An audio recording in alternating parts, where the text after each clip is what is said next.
Graham Bennett with you here today to tell you the most interesting and fresh news possible. So without further ado, let's begin.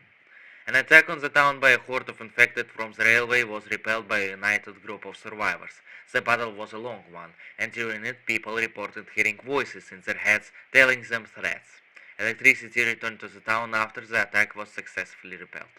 Eyewitnesses comment. Thousands and thousands of biters came out of the woods, filling the streets and hiding in the trees. It was scary to be there. There were screams coming from the airfield, but there was also something else. It was as if the mind of the hive was speaking directly to each of us. Die. That is what I remember. I think it was scarier than the cameras. Not to mention that I don't know, maybe our seal just broke or something. There was a disgusting odor in the air, coming through the filters. Bloody awful. We managed to chase the horde away and patch up some of the perimeter fencing around the yard. But the thing fell apart pretty quickly. After this incident, we started seeing more zombies in the QZ. Another news is, recently there was a meeting of many survivor groups in our town. Many things were discussed at the meeting, but most of all the plan to attack an airfield. Dr. Akiyama was the first to rise. She gave a strangely inspiring speech about the unity in a fight against the hive mind.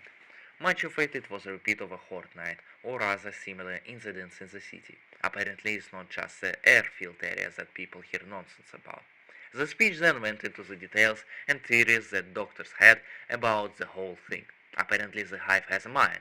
When she finished, Akiyama laid out the plan.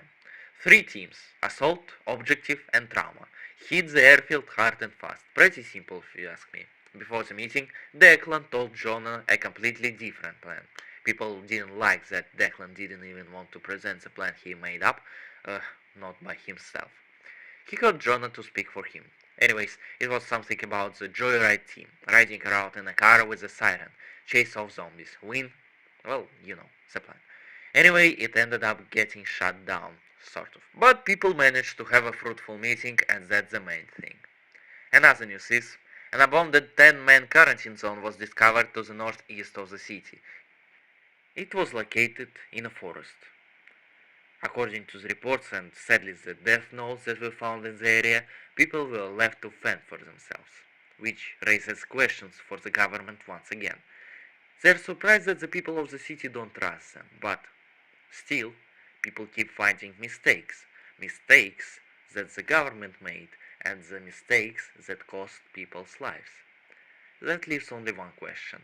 How many people has the agency left to?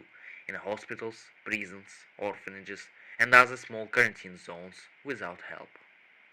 Another news is,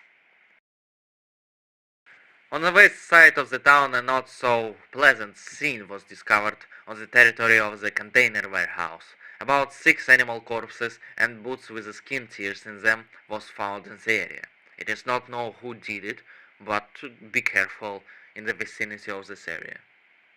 Another news is, an attack on the airfield is planned soon. If you are going to go, prepare firearms, bandages, and edged weapons. Wear your thickest clothing to avoid bites. Details to the attack will be announced shortly. And of course, don't forget your gas mask. Oh, and another thing. After the attack or before, don't forget to donate a few things to the clinics that we have in the town now. It will surely repay you at some moment. And that's about it. Please be safe. Thank you all for listening. And remember, together we are not alone. Now let's listen to some music, shall we? Something more relaxing before a serious things that we will have in the future.